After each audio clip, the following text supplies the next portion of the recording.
श्रीमद् भागवत महापुराण की भाव यात्रा 10वें स्कंद के 16वें अध्याय तक आ पहुंची है। इस अध्याय में भगवान के द्वारा कालिए के ऊपर जो कृपा हुई है उसकी चर्चा है। सुखदेव जी कहते हैं, राजन, विलोक्य दूषितां कृष्णां कृष्णः कृष्णाहिना विभुः तस्या विशुद्धिम् अन्विच्छन् सर्पं तमुदवासयत्। अर्थात, राजन, भगवान श्री कृष्ण ने देखा कि महाविषधर कालिय नाग ने यमुना जी का जल विषैला कर दिया है। तब यमुना जी को शुद्ध करने के लिए उन्होंने वहां से उस सर्प को निकाल दिया। राजा ने पूछा, ब्रह्मन, भगवान श्री कृष्ण ने यमुना जी के अगाध जल में किस प्रकार उस सर्प का दमन किया? फिर कालिय नाग तो जलचर जीव नहीं था। ऐसी दशा में वह अनेक युगों तक जल में क्यों और कैसे रहा? ब्रह्म स्वरूप महात्मन भगवान अनंत हैं। वे अपनी लीला प्रकट करके स्वच्छंद विहार करते हैं। गोपाल रूप से उन्होंने जो उदार लीला की है वह तो अमृत स्वरूप है। भला उसके सेवन से कौन तृप्त हो सकता है? सुखदेव जी कहने लगे कि राजन, यमुना जी में कालिय नाग का एक कुंड था। उसका जल विष की गर्मी से खौलता रहता था, यहां तक कि उसके ऊपर उड़ने वाले पक्षी भी झुलसकर उसमें गिर जाया करते। उसकी विषैले जल की उत्ताल तरंगों का स्पर्श करके तथा उसकी छोटी छोटी बूंदें लेकर जब वायु बाहर आती और तट के घास पात, वृक्ष, पशु आदि का स्पर्श करती, तब वे उसी समय मृत्यु को प्राप्त हो जाते। राजन, भगवान का अवतार तो दुष्टों का दमन करने के लिए होता है। जब उन्होंने देखा कि सांप के विष का वेग बड़ा प्रचंड और भयंकर है और वह भयानक विष उसका महान बल है तथा उसके कारण मेरे विहार का स्थान यमुना जी भी दूषित हो गई हैं, तब भगवान श्री कृष्ण अपनी कमर का फेंटा कसकर एक बहुत ऊंचे कदम्ब के वृक्ष पर चढ़ गए और वहां से ताल ठोक कर उस विषैले जल में कूद पड़े। यमुना जी का जल सांप के विष के कारण पहले से ही खौला रहता था। उसकी तरंगे लाल पीली और अत्यंत भयंकर उठ रही थी। भगवान श्री कृष्ण के कूद पड़ने उसका जल और भी उछलने लगा। उस समय तो काली तह का जल इधर उधर उछलकर 400 हाथ तक फैल गया। राजन, भगवान श्री कृष्ण काली देह में कूद कर अतुल बलशाली मत वाले गजराज के समान जल उछालने लगे। इस प्रकार जल क्रीड़ा करने पर उनकी भुजाओं की टक्कर से जल में बड़े जोर का शब्द होने लगा। आंख से ही सुनने वाले कालिय नाग ने वह आवाज सुनी और देखा कि कोई मेरे निवास स्थान का तिरस्कार कर रहा है। उसे यह सहन नहीं हुआ। उसने देखा कि सामने एक सांवला सलोना बालक है। वर्षाकालीन मेघ के समान अत्यंत सुकुमार शरीर है। उसमें लगकर आंखें हटने का नाम ही नहीं लेती। उसके वक्षस्थल पर एक सुनहली रेखा श्रीवत्स का चिन्ह है और वह पीले रंग का वस्त्र धारण किए हुए है। बड़े मधुर एवं मनोहर मुख पर मंद मंद मुस्कान अत्यंत शोभायमान हो रही है। तब उसका क्रोध और भी बढ़ा। उसने श्री कृष्ण को मर्म स्थानों में डसकर अपने शरीर के बंधन से उन्हें जकड़ लिया। भगवान श्री कृष्ण नागपाश में बंधकर निश्चेष्ट हो गए। यह देखकर उनके प्यारे सखा ग्वाल बाल बहुत ही पीड़ित हुए और उसी समय दुख, पश्चाताप और भय से मूर्छित होकर पृथ्वी पर गिर पड़े, क्योंकि उन्होंने अपने शरीर, सुहृद, धन संपत्ति, स्त्री, पुत्र, भोग और कामनाएं सब कुछ भगवान श्री कृष्ण को ही समर्पित किया हुआ था।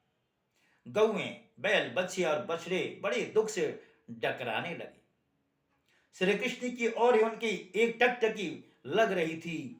इधर ब्रज में पृथ्वी, आकाश और शरीरों में बड़े भयंकर भयंकर तीनों प्रकार के उत्पात उठ पड़े, जो इस बात की सूचना दे रहे थे।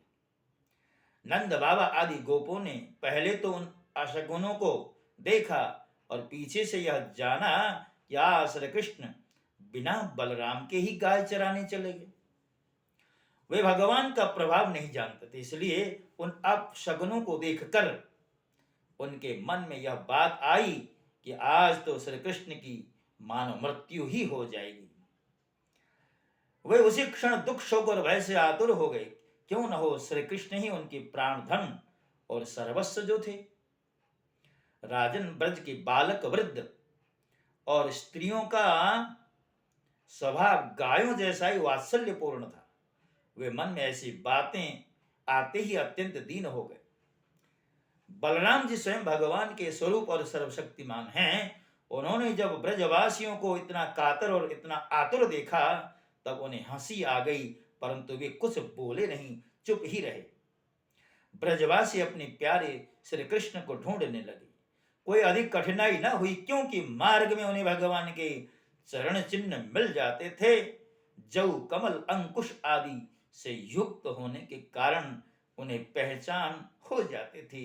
इस प्रकार से यमुना तट की ओर जाने लगे। राजन, मार्ग में गौओं और दूसरों के चरण चिन्हों के बीच बीच में भगवान के चरण चिन्ह भी दिख जाते थे। उनमें कमल, जौ, अंकुश, वज्र और ध्वजा के चिन्ह बहुत ही स्पष्ट दिखाई पड़ते थे। उन्होंने दूर से ही देखा कि काली देह में काली नाग के शरीर से बंधे हुए श्री कृष्ण चेष्टाहीन हो रहे हैं। कुंड के किनारे पर ग्वाल बाल अचेत पड़े हुए हैं और गौएं, बैल, बछड़े आदि बड़े आर्तस्वर से डकरा रहे हैं। गोपियों का मन अत्यंत गुण गण निलय भगवान श्री कृष्ण के प्रेम के रंग में रंगा हुआ था। वे तो नित्य निरंतर भगवान के सौहार्द, उनकी मधुर मुस्कान, प्रेम भरी चितवन तथा मीठी वाणी का ही स्मरण करती रहती थीं। जब उन्होंने देखा कि हमारे प्रियतम श्याम सुंदर को काले सांप ने जकड़ रखा है, तब तो उनके हृदय में बड़ा ही कष्ट हुआ। माता यशोदा तो अपने लाडले लाल के पीछे काली तह में कूदने ही जा रही थी, परंतु गोपियों ने उन्हें पकड़ लिया। उनके हृदय में भी वैसे ही पीड़ा थी। उनकी आंखों से भी आंसुओं की झड़ी लग रही थी। सबकी आंखें श्री कृष्ण के मुख कमल पर लगी हुई थी। राजन, नंद बाबा आदि के जीवन प्राण तो श्री कृष्ण ही थे। वे श्री कृष्ण के लिए काली देह में घुसने लगे। यह देखकर श्री कृष्ण का प्रभाव जानने वाले भगवान बलराम जी ने किन्हीं को समझा बुझाकर, किन्हीं को बलपूर्वक और किन्हीं को अनेक हृदयों में प्रेरणा देकर रोक दिया। राजन, यह सांप के शरीर में बंध जाना तो श्री कृष्ण की मनुष्य जैसी एक लीला थी। जब उन्होंने देखा कि ब्रज के सभी लोग स्त्री और बच्चों के साथ मेरे लिए इस प्रकार अत्यंत दुखी हो रहे हैं, सचमुच मेरे अतिरिक्त इनका कोई दूसरा सहारा नहीं है, तब वे एक मुहूर्त तक सर्प के बंधन में रहकर बाहर निकल आए।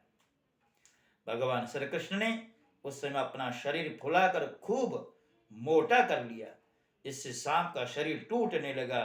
वह अपना नागपाश छोड़कर अलग खड़ा हो गया और क्रोध से आग बबूला हो अपने फण ऊंचा करके फुफकार मारने लगा। घात मिलते ही श्री कृष्ण पर चोट करने के लिए वह उनको टकटकी लगाकर देखने लगा। उस समय उसके नथुनों से विष की फुहारें निकल रही थी। उसकी आंखें स्थिर थी और इतनी लाल लाल हो रही थी मानो भट्टी पर तपाया हुआ खपड़ा हो। उस समय काली नाग अपनी दोहरी जीभ लपलपाकर अपने होठों के दोनों किनारों को चाट रहा था। अपनी कराल आंखों से विष की ज्वाला उगलता जा रहा था। अपने वाहन गरुड़ के समान श्री कृष्ण उसके साथ खेलते हुए पैंतरा बदलने लगे।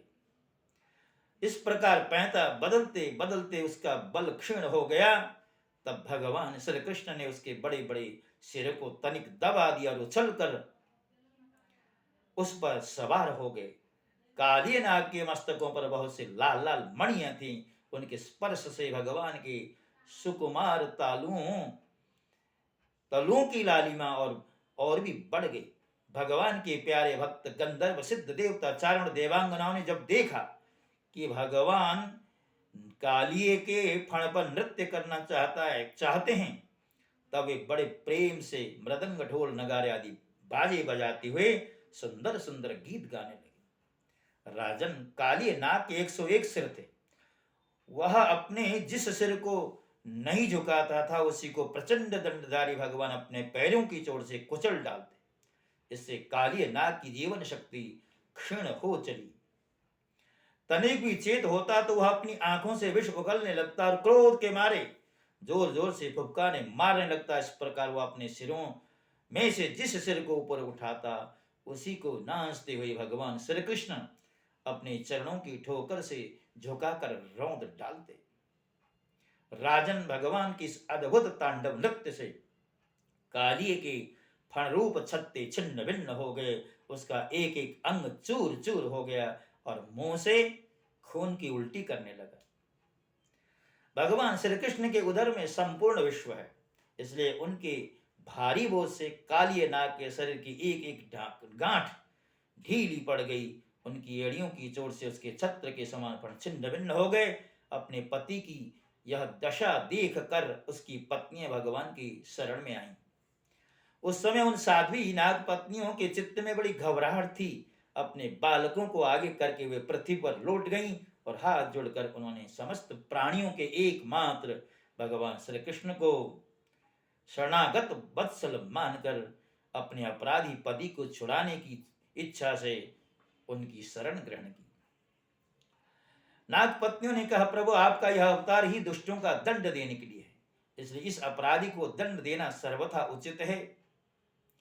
आपकी दृष्टि में शत्रु और पुत्र का कोई भेदभाव नहीं, इसलिए जो आप किसी को दंड देते हैं वह उसके पापों का प्रायश्चित ही है। आपने हम लोगों पर यह बड़ा ही अनुग्रह किया। यह तो आपका कृपा प्रसाद ही है, क्यों कि आप जो दुष्टों को दंड देते हैं।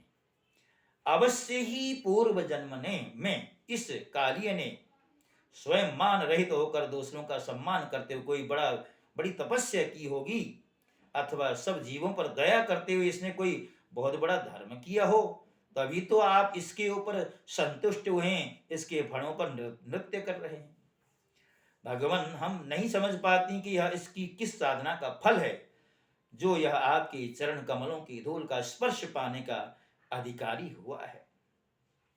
प्रभु, जो आपके चरणों की धूल की शरण ले लेते हैं, वे भक्तजन स्वर्ग का राज्य, पृथ्वी की बादशाही नहीं चाहते।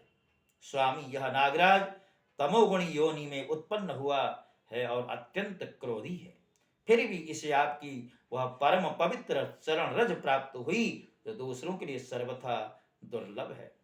प्रभु, हम आपको प्रणाम करती हैं। आप अनंत एवं अचिंत्य ऐश्वर्य के निधि हैं। आप सबके अंतःकरण में विराजमान होने पर भी अनंत हैं।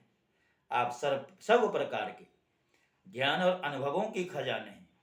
आपकी महिमा और शक्ति अनंत है। आपका स्वरूप अप्राकृत दिव्य चिन्मय है। आप प्रकृति में क्षोभ उत्पन्न करने वाले काल हैं। प्रभु, पंचभूत, उनकी तन्मात्राएं, इंद्रियां, प्राण, मन, बुद्धि और इन सब का खजाना चित्त, ये सब आप ही तो हैं। आप देश, काल और वस्तुओं की सीमा से बाहर हैं और अनंत हैं। सूक्ष्म से भी सूक्ष्म हैं और कार्य कारणों के समस्त विकारों से में भी एक रस, विकार रहित और सर्वज्ञ हैं। ईश्वर हैं कि नहीं हैं, सर्वज्ञ हैं कि अल्पज्ञ इत्यादि अनेक मतभेदों के अनुसार आप उन मतवादियों को उन्हीं रूपों में दर्शन देते हैं। आप शुद्ध सत्वमय वसुदेव के पुत्र वासुदेव, संकर्षण एवं प्रद्युम्न और अनिरुद्ध भी हैं। इस प्रकार चतुर्व्यूह के रूप में आप भक्तों तथा यादवों के स्वामी। हम आपको प्रणाम करते हैं। आप अंतःकरण और उसकी वृत्तियों के प्रकाशक हैं और उन्हीं के द्वारा अपने आप को ढक रखते हैं। आप मूल प्रकृति में नित्य विहार करते हैं। आप समस्त स्थूल और सूक्ष्म जगत की सिद्धि आपसे ही होती है। आप स्थूल सूक्ष्म समस्त गतियों के जानने वाले तथा सबके साक्षी हैं। प्रभु, यद्यपि कर्तापन न होने के कारण आप कोई भी कर्म नहीं करते, निष्क्रिय हैं, तथापि अनादिकाल शक्ति को स्वीकार करके प्रकृति के गुणों के द्वारा आप इस विश्व की उत्पत्ति, स्थिति और प्रलय की लीला करते हैं। त्रिलोकी में 3 प्रकार की योनियां हैं, सत्वगुण प्रधान शांत, रजोगुण प्रधान अशांत और तमोगुण प्रधान मूढ़। वे सब की सब आपकी लीला मूर्तियां हैं, फिर भी इस समय आपको सत्वगुण प्रधान शांत जन ही विशेष प्रिय है। हे शांतात्मन, स्वामी को एक बार अपनी प्रजा का अपराध सह लेना चाहिए। भगवान आप कृपा कीजिए, अब यह सर्प मरने ही वाला है। साधु पुरुष, सदा से ही हम अबलाओं पर दया करते आए हैं। हम आपकी दासी हैं, हमें आप आज्ञा दीजिए, आपकी क्या सेवा करें। सुखदेव जी कहते हैं, राजन, भगवान के चरणों की ठोकरों से कालिय नाग के फण छिन्न भिन्न हो गए थे। वह बेसुध हो रहा था। जब नाग पत्नियों ने इस प्रकार भगवान की स्तुति की, तब उन्होंने दया करके उसे छोड़ दिया। धीरे धीरे कालिय नाग के इंद्रियों और प्राणों में कुछ कुछ चेतना आ गई। वह बड़ी कठिनता से श्वास लेने लगा और थोड़ी देर के बाद बड़ी दीनता से हाथ जोड़कर भगवान श्री कृष्ण से इस प्रकार बोला। कालिया कहता है, नाथ, हम जन्म से ही दुष्ट तमोगुणी, बहुत दिनों के बाद भी बदला लेने वाले बड़े क्रोधी जीव हैं। जीवों के लिए अपना स्वभाव छोड़ देना बहुत कठिन है। इसी के कारण संसार के लोग नाना प्रकार के दुराग्रहों में फंस जाते हैं। आपकी सृष्टि में हम सर्प भी हैं। हम जन्म से बड़े क्रोधी होते हैं। हम इस माया के चक्कर में स्वयं मोहित हो रहे हैं। आप सर्वज्ञ और संपूर्ण जगत के स्वामी हैं। आप ही हमारे स्वभाव और माया के कारण है। अब आप अपनी इच्छा से जैसा ठीक समझें कृपा कीजिए या दंड दीजिए। सुखदेव जी बोले, कालिय नाग की बात सुनकर लीला मनुष्य भगवान श्री कृष्ण ने कहा, सर्प, अब तुझे यहाँ नहीं रहना चाहिए, तो अपनी जाति, भाई, पुत्र और स्त्रियों के साथ शीघ्र ही यहाँ से समुद्र में जा। अब गौएं और मनुष्य यमुना जल का उपभोग करें। जो मनुष्य दोनों समय तुझको दी हुई मेरी यह आज्ञा का स्मरण तथा कीर्तन करे, उसे सांपों से कभी भय न हो। मैंने इस काली देह में क्रीड़ा की है, इसलिए जो पुरुष इसमें स्नान करके जल से देवता और पितरों का तर्पण करेगा एवं उपवास करके मेरा स्मरण करता हुआ मेरी पूजा करेगा, वह सब पापों से मुक्त हो जाएगा। मैं जानता हूं कि गरुड़ के भय से रमणक द्वीप छोड़कर इस देह में आ बसा था। अब तेरा शरीर मेरे चरण चिन्हों से अंकित हो गया, इसलिए जा, अब गरुड़ तुझे खाएंगे नहीं। सुखदेव जी कहते हैं, भगवान श्री कृष्ण की एक एक लीला अद्भुत है। उनकी ऐसे आज्ञा पाकर कालिय नाग और उसकी पत्नियों ने आनंद से भरकर बड़े आदर से भगवान की पूजा की। उन्होंने दिव्य वस्त्र, पुष्पमाला, मणि बहुमूल्य आभूषण, दिव्य गंध, चंदन और अति उत्तम कमलों की माला से जगत के स्वामी गरुड़ध्वज भगवान श्री कृष्ण का पूजन करके उन्हें प्रसन्न किया। उसके पश्चात बड़े प्रेम और आनंद से उनकी परिक्रमा की, वंदना की और उनसे अनुमति ली। तब अपनी पत्नियों, पुत्रों और बंधु बांधवों के साथ रमणक द्वीप की, जो समुद्र में सर्पों के रहने का एकमात्र स्थान है, उस स्थान की यात्रा की। भक्तों, इसी के साथ साथ इस अध्याय की जो एक श्रृंखला बना करके आपके समक्ष प्रस्तुत की है, उसे हम विश्राम देते हैं। और जैसा कि आप सब जानते हैं, हमारा चैनल शास्त्रीय प्रेम नारायण के नाम से अभी शैशव अवस्था में ही है, अभी वृद्धि को प्राप्त नहीं हो पा रहा है। आपसे यही अपेक्षा है, स्वयं भी सब्सक्राइब करें, अपनों से कराएं, लाइक का बटन अवश्य दबाएं और मेरे उत्साह को और भी बढ़ाएं। इन्हीं प्रार्थनाओं के साथ जय श्री कृष्ण। ओम नमो भगवते वासुदेवाय।